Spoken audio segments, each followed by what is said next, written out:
Mhashamu Baba Askofu Vincent Cosmas Mwagala, askofu wa jimbo la Mafinga, wapendwa mapadre wote, kwa namna pekee padre wetu mpya Michael Singaile, wapendwa watawa mliopo, wapendwa viongozi wa halmashauri ya walei jimbo na vyama vya kitume, wapendwa makatekista wa seminari na nyote kabisa tuliokusanyika katika adhimisho la misa hii ya leo ya upadirisho wa kijana wetu.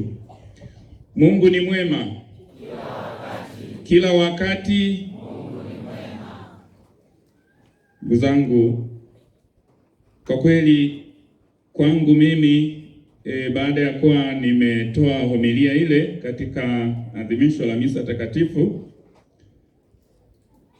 kwa sasa ni maneno tu ya shukrani, kwanza kwa Mwenyezi Mungu kwa lile ambalo ametujalia tuliadhimisha siku ya leo,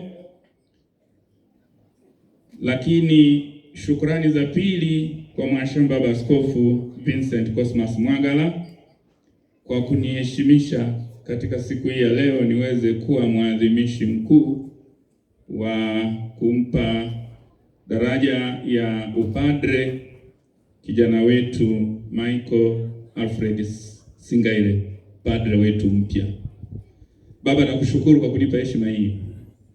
Kazi hii ilikuwa ni yako, na basi ukapenda mimi niwepo ili niweze kuadhimisha hapa.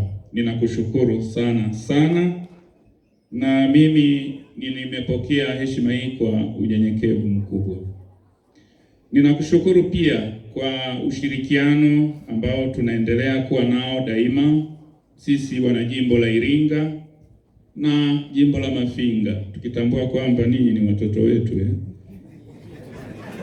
Lakini naona sasa ni watoto wanaokuwa, mmekuwa sasa mnatembea wenyewe karibu, sasa mnataka kutembea zaidi kuliko hata wazazi wenu.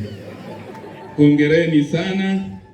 Mungu aendelee kuwatia nguvu. Tunawapa pongezi sana sana.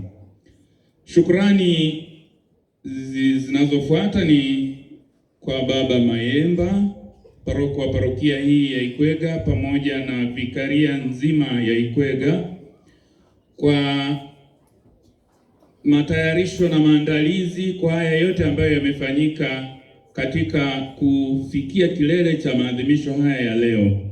Ingawa bado tunaendelea katika misa za shukrani, lakini kweli tumeshuhudia maandalizi yenu mazuri ambayo mmefanya kwa ajili ya kijana wetu, lakini kwa ajili yetu sisi sote. Tunawashukuru na tunawapongeza. Mwenyezi Mungu aendelee kuwa pamoja nanyi, aendelee kuwashika mkono. Natoa shukrani nyingi za dhati kwenu wanavikaria ya Ikwega na wote mlioshiriki katika maandalizi kwa zawadi yenu ambayo mmenipa. Mungu awarudishie kwa kila ambacho mnakihitaji katika kumtumikia na kumshuhudia. Asanteni sana. Nawatakia sherehe njema na Mungu aendelee kutubariki sisi sote. Asanteni sana.